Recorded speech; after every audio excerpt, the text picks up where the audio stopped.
নমস্কাৰ সকলোকে নতুন এটা ভিডিঅ'লৈ আপোনালোকক স্বাগতম জনাইছো আৰু এতিয়া যেহেতু নিৰ্বাচনী বতৰ আৰু নিৰ্বাচনী বতৰত আপোনালোকক দিব লাগিব নিৰ্বাচনী খবৰে নহয় জানো কিন্তু তাৰ মাজতো মানে অলপ দুখ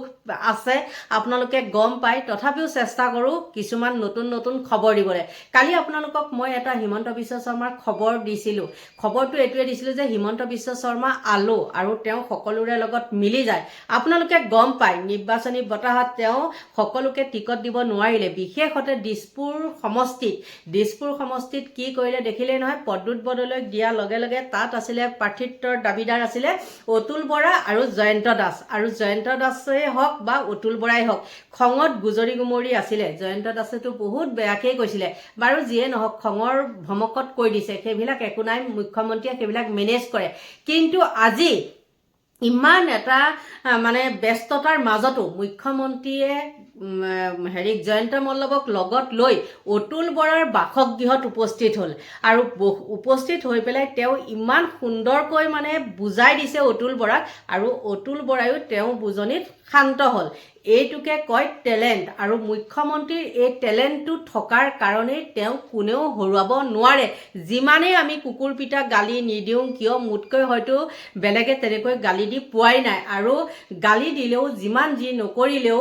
তেওঁ এটা টেলেণ্ট আছে আৰু সেই টেলেণ্টে কি কৰে মানুহক আকৰ্ষণ কৰি পেলায় এতিয়া অতুল বৰাৰ ক্ষেত্ৰতে কওঁ তেওঁ খুব ক্ষোভত আছিলে আৰু যেতিয়াই তেওঁ সুন্দৰকৈ বুজাই দিয়াৰ পিছতে তেওঁ শান্ত হৈ গ'ল ঠিকে আছে শান্ত হৈ থাকক তাৰ পিছত মই আৰু কিছুমান কথা কওঁ এই কথাটো কোৱাৰ কিছু কাৰণ আছে শুনক আৰু কিছুমান দল আছে তেনেকুৱা কি হয় তেওঁলোকৰ নিজৰ প্ৰাৰ্থিত্ব ধৰক এতিয়া হিমন্ত বিশ্বকে কৈছো ধৰক যেনেকৈ এতিয়া অতুল বৰাক টিকট দিব নোৱাৰি পেলাই তেওঁ আকৌ তেওঁৰ ওচৰত গৈছে হয় না নহয় ভুলটো স্বীকাৰ কৰিছে বা কিয় দিব পৰা নাই কি কথা সুন্দৰকৈ বুজাই দিছে আৰু অন্য দলত কি কৰে যেতিয়া নেকি ডিমকে একদম সময় মূৰত কি কৰে লাখ মাৰি দিয়ে তাৰ পিছত কি হয় যেতিয়া নেকি ফোন কৰাৰ পিছত কি কৰে ফোনটো ৰিচিভ নকৰে তাৰপৰা কি কৰে ফোনটো সুইচ অফ কৰি থৈ দিয়ে আৰু সেইবিলাকৰ লগত নাই আৰু ৰিষ্টা নাই আৰু যোনে তহঁতে কি মৰ হাজ যি হৈ থাক মুঠতে আমাৰ পকেট গৰম হ'ল আমাৰ কামটো সিজিলে যেতিয়া আৰু তহঁত যি কৰ কৰি থাক এইখিনিয়ে গতিকে বন্ধু বান্ধৱীসকল কি সুন্দৰকৈ গৈ পেলাই তেওঁ বাসগৃহত উপস্থিত হৈ বুজাই দিলে আপোনালোকে চাই লওক দিল্লীলৈকে যোৱাৰ আগতে অতুল বৰা ডাঙৰীয়াক দিছপুৰ বিধানসভাৰ ইলেকশ্যন উঠিব কাৰো সন্দেহো নাছিলে কিন্তু বিশেষ এটা ৰাজনৈতিক বিৱৰ্তনৰ কাৰণে অতুল বৰা ডাঙৰীয়াক এইবাৰ আমি দলীয় মনোনয়নখন দিব পৰা নাছিলোঁ স্বাভাৱিকভাৱে প্ৰথম দিনা সকলোৰে মনটো বেয়া লাগে আৰু অতুলদাৰ মন বেয়াও লাগে আৰু অতুলদাৰ যিহেতু আমি অতুলদাতকৈ সৰু দুটা কথা আমাক ক'বও পাৰে অতুলদাই অলপ নিজৰ ক্ষোভ ব্যক্ত কৰি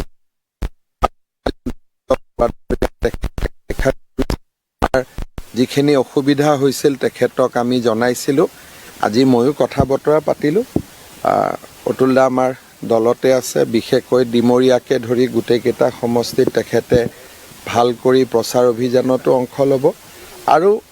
যি ধৰণে আগে পিছে দলত থাকিব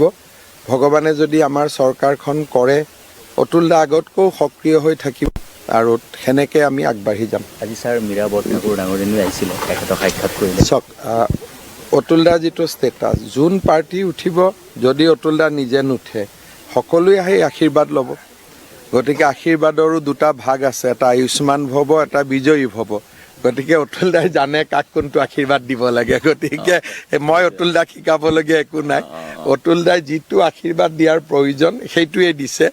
গতিকে মই আৰু সেই বিষয়ে একো কমেণ্ট নকৰোঁ কিন্তু অতুলদা বিজেপিতে আছে বিজেপিতে থাকিব আমাৰ লগতে থাকিব আৰু ছাৰ জয়ন্ত দাসৰ চাওক তেখেতে কেইটামান কথা কৈছে শুনি মোৰো মনটো ভাল লগা নাই কাৰণ যি ধৰণে কথা কৈছে ক'ৰবাত 10,000 ফেক একাউণ্ট চলে কিবা চলে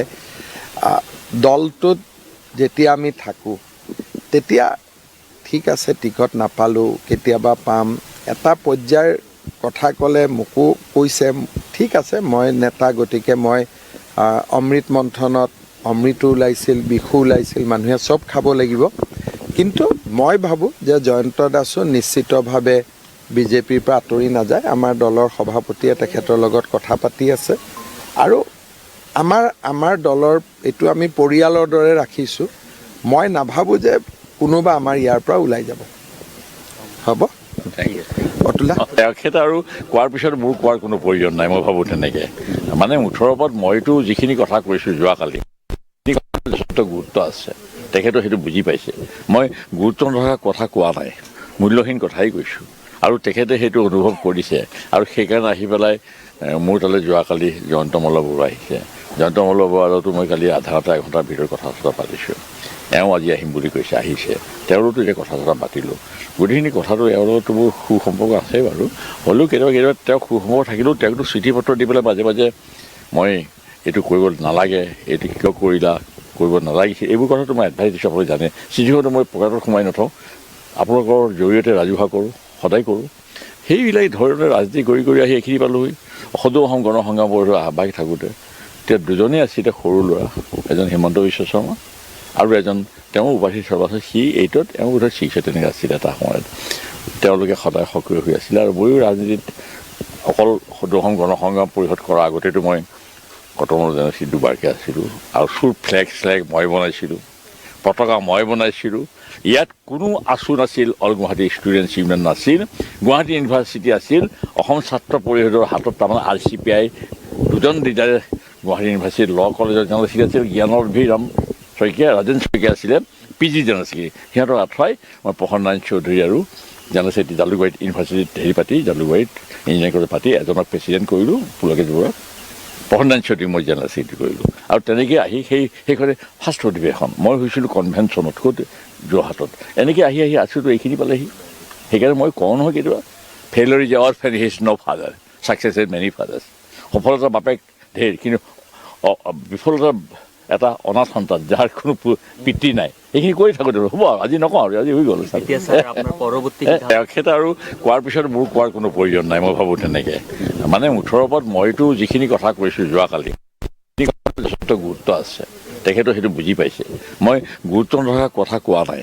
মূল্যহীন কথাই কৈছোঁ আৰু তেখেতে সেইটো অনুভৱ কৰিছে আৰু সেইকাৰণে আহি পেলাই মোৰ তালৈ যোৱাকালি জয়ন্ত মল্ল বৰুৱা আহিছে। জয়ন্ত মল্ল বৰুৱাতো মই কালি আধা ঘণ্টা এঘণ্টাৰ ভিতৰত কথা চথা পাতিছোঁ। এওঁ আজি আহিম বুলি কৈছে, আহিছে। তেওঁৰোতো এতিয়া কথা চথা পাতিলোঁ। গোটেইখিনি কথাটো এওঁৰ লগতো মোৰ সুসম্পৰ্ক আছে বাৰু। হ'লেও কেতিয়াবা তেওঁ সুসম্পৰ্ক থাকিলেও তেওঁকতো চিঠি পত্ৰ দি পেলাই মাজে মাজে মই এইটো কৰিব নালাগে, এইটো কিয় কৰিলা, কৰিব নালাগিছিল, এইবোৰ কথাটো মই এডভাইচ দিছোঁ। আপোনালোকে জানে চিঠিখনটো মই পকেটত সোমাই নথওঁ, আপোনালোকৰ জৰিয়তে ৰাজহুৱা কৰোঁ, সদায় কৰোঁ। সেইবিলাক ধৰণে ৰাজনীতি কৰি আহি এইখিনি পালোঁহি। সদৌ অসম গণসংগ্ৰাম পৰিষদৰ আহ্বায়ক থাকোঁতে এতিয়া দুজনেই আছিলে সৰু ল'ৰা, এজন হিমন্ত বিশ্ব শৰ্মা আৰু এজন তেওঁ উপাধি চাবাচোন সি 8ত, এওঁ বোধহয় 6 তেনেকৈ আছিলে এটা সময়ত। তেওঁলোকে সদায় সক্ৰিয় হৈ আছিলে আৰু ময়ো ৰাজনীতিত অকল সদৌ অসম গণসংগ্ৰাম পৰিষদ কৰাৰ আগতেতো মই কটনৰ জেনেৰেলি দুবাৰকৈ আছিলোঁ আৰু ফ্লেগ মই বনাইছিলোঁ, পতাকা মই বনাইছিলোঁ। ইয়াত কোনো আঁচু নাছিল, অল গুৱাহাটী ষ্টুডেণ্টছ ইউনিয়ন নাছিল, গুৱাহাটী ইউনিভাৰ্চিটি আছিল, অসম ছাত্ৰ পৰিষদৰ হাতত তাৰমানে RCPI দুজন লিডাৰে গুৱাহাটী ইউনিভাৰ্চিটি ল কলেজৰ জেনেৰেল ছেক্ৰেটাৰী আছিল জ্ঞানৰভিৰাম শইকীয়া, ৰাজেন শইকীয়া আছিলে PG জেনেৰেল ছেক্ৰেটাৰী। সিহঁতক আঁতৰাই মই প্ৰসন্ন নাৰায়ণ চৌধুৰী আৰু জেনেৰেল ছেক্ৰেটাৰী জালুকবাৰীত ইউনিভাৰ্চিটিত জালুকবাৰীত ইঞ্জিনিয়াৰিং কলেজ পাতি এজনক প্ৰেচিডেণ্ট কৰিলোঁ, পুলকেশ বৰুৱাক। প্ৰসন্ন নাৰায়ণ চৌধুৰী মই জেনেৰেল ছেক্ৰেটাৰী কৰিলোঁ আৰু তেনেকৈ আহি সেইখনে ফাৰ্ষ্ট অধিৱেশন মই হৈছিলোঁ কনভেনশ্যনত ক'ত যোৰহাটত। এনেকৈ আহি আছোঁতো এইখিনি পালেহি। সেইকাৰণে মই কওঁ নহয় কেতিয়াবা,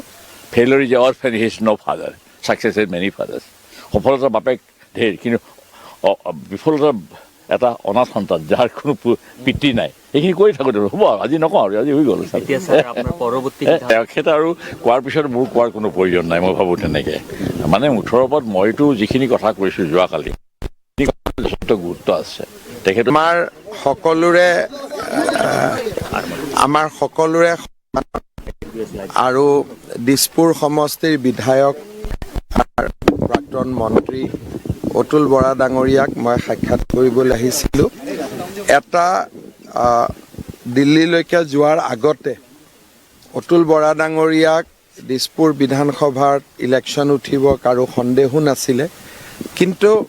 বিশেষ এটা ৰাজনৈতিক বিৱৰ্তনৰ কাৰণে অতুল বৰা ডাঙৰীয়াক এইবাৰ আমি দলীয় মনোনয়নখন দিব পৰা নাছিলোঁ। স্বাভাৱিকভাৱে প্ৰথম দিনা সকলোৰে মনটো বেয়া লাগে আৰু অতুলদাৰ মন বেয়াও লাগে আৰু অতুলদাৰ যিহেতু আমি অতুলদাতকৈ সৰু দুটা কথা আমাক ক'বও পাৰে অতুলদাই অলপ নিজৰ ক্ষোভ ব্যক্ত কৰি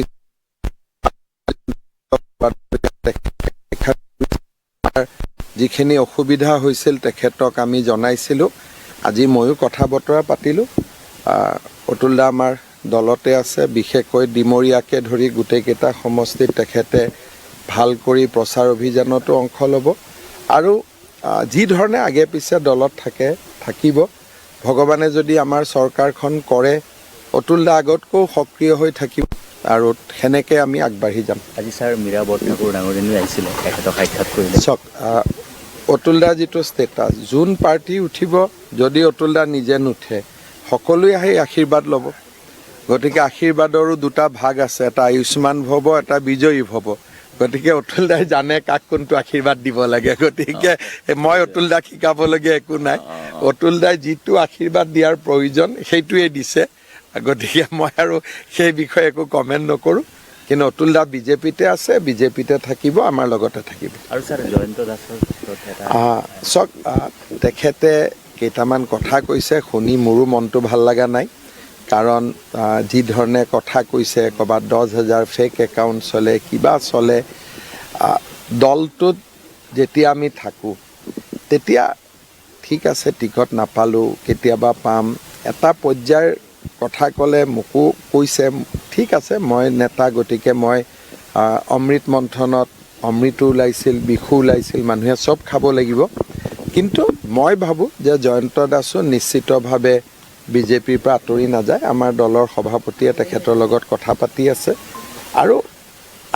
আমাৰ দলৰ এইটো আমি পৰিয়ালৰ দৰে ৰাখিছোঁ মই নাভাবোঁ যে কোনোবা আমাৰ ইয়াৰ পৰা ওলাই যাব হ'ব অতুলদা থেংক ইউ